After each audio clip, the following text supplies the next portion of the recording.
Xotiningni taroziga chiqarasan, tarozida qancha yuk bossa o'shancha tillo berasansa kim uylanardi?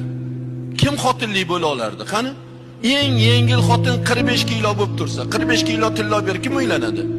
Hech kim uylanmaydi. O'shaning uchun arzon narxda baholab qo'ydi, lekin qimmatbaho ne'matni berdi. Busiz hayot emas, tatimaydi.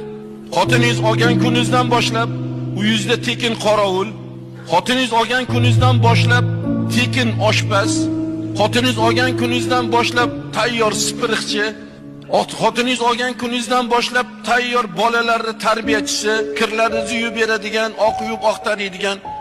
Vaholanki shu tekin xizmatkorga birortamiz insofan bir oylik berayotganimiz yo pul berayotganimiz yo mana shuncha ishlarni qilyapsan, baraka topkir, boringga shukr. Mana shu ishlarni baribir boshqa odamga qildirganda ham men pul ham berardim, lekin sen